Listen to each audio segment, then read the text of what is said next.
রাজ্যের মুক্ত শিক্ষা ব্যবস্থায় এক নতুন অধ্যায়ের সূচনা করল কৃষ্ণকান্ত সন্দিকৈ রাজ্যিক মুক্ত বিশ্ববিদ্যালয়।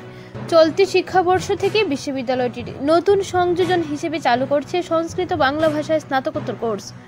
এছাড়াও বিশ্ববিদ্যালয় জুলাই 2025 শিক্ষাবর্ষের জন্য ভর্তি প্রক্রিয়া শুরু করেছে এবং যুগে যুগে একযুগে স্নাতক সহ 50টির বেশি পাঠ্যক্রম চালু রেখেছে।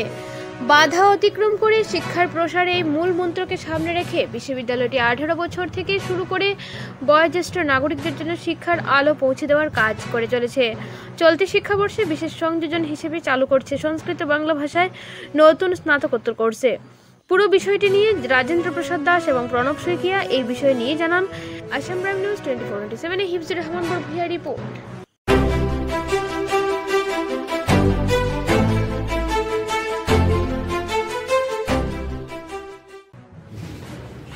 सर क्या गुड न्यूज?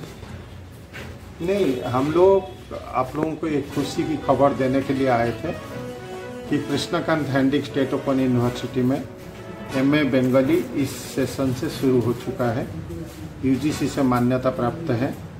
हम पिछला बार जब भी आते थे इधर का छात्रों का ये रिक्वायरमेंट था कि आप लोग एमए बंगाली शुरू करिए। हम लोग एमए बंगाली शुरू कर दिया और इस साल एमए योगा भी शुरू कर दिया, एमए संस्कृत भी शुरू कर दिया, बैचलर ऑफ लाइब्रेरी साइंस शुरू कर दिया। और ये भी कहना चाहते हैं कि जब एनसीवीटी हमको जो परमिशन दिया है as assessment centre and certifying centre, हम डिफरेंट स्किल प्रोग्राम सब लेके आ रहे हैं। बच्चों को हम प्रोत्साहित करना चाहते हैं कि ये जो के हैंडी का जो प्रोग्राम है सब प्रोग्राम में ज्वाइन करिए और खुद ही डेवलपमेंट, खुद का डेवलपमेंट करिए और आसाम का डेवलपमेंट में भागीदारी बनिए। কত কি কৰে ডেভেলপমেণ্টটো কি আছে অলপ?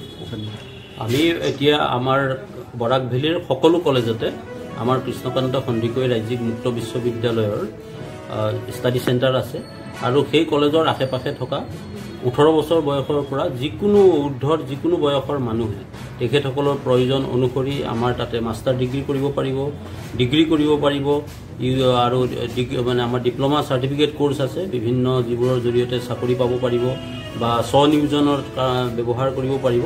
গতিকে আমি আহ্বান কৰিছোঁ, আমাৰ নামভৰ্তি চলি আছে আৰু এই নামভৰ্তি 31 আগষ্টলৈকে চলিব। গতিকে সকলোৱে যাতে এই সুবিধাটো লয় আৰু নিজৰ ঘৰতে থাকি ডিজিটেল মাধ্যমত বা ওচৰৰ যিখন স্থানীয় কলেজৰ ষ্টাডি চেণ্টাৰ আছে তাত তেখেতসকলে যাতে নামভৰ্তি কৰি তাৰ পৰা সহায় লৈ তেখেতসকলে নিজৰ যিটো লক্ষ্য বা উদ্দেশ্য উচ্চ শিক্ষা লোৱা সেইটো সাৰ্থক কৰক আৰু নিজৰ জীৱনত আৰু উন্নতি কৰিবলৈ এটা ব্যৱস্থা কৰি লওক। ধন্যবাদ। এটা কথা আছে স্যাৰ, আসাম ভাৰতবৰ্ষৰ যিকোনো বিশ্ববিদ্যালয়ৰ চাৰ্টিফিকেটৰ লগত আমাৰ চাৰ্টিফিকেটৰ কোনো পাৰ্থক্য নাই।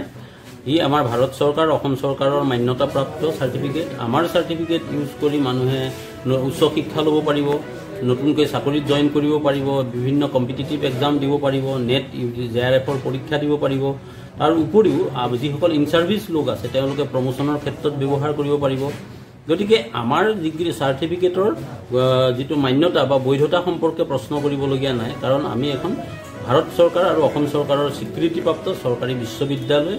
মাত্ৰ আমাৰ অপেন এণ্ড ডিষ্টেঞ্চ লাৰ্ণিং হোৱাৰ কাৰণে মানুহৰ মাজত কনফিউজন হয় যে ই কেনেকৈ ফাংচন কৰে। আচলতে আমি গোটেই অসমত 337টা ষ্টাডি চেণ্টাৰৰ যোগেদি বিভিন্ন ডিজিটেল মাধ্যম ব্যৱহাৰ কৰি গোটেই অসমৰ শিক্ষকসকলৰ সহযোগত আমি শিক্ষাৰ্থীক পাঠদান কৰোঁ ডিজিটেলি আৰু ফিজিকেলি, আৰু ইয়াৰ যোগেদি আমি অভিনৱ ৰূপত শিক্ষা প্ৰদান কৰোঁ। বাকী আমাৰ নামভৰ্তি প্ৰক্ৰিয়া, শিক্ষা প্ৰদান প্ৰক্ৰিয়া আৰু আমাৰ যিটো পৰীক্ষা ব্যৱস্থা এই গোটেইবোৰ অন্য ইউনিভাৰ্চিটিৰ নিচিনাকৈ নীতি নিয়মৰ মাজেৰে দায়বদ্ধ ৰূপত আমি ইয়াক পালন কৰোঁ।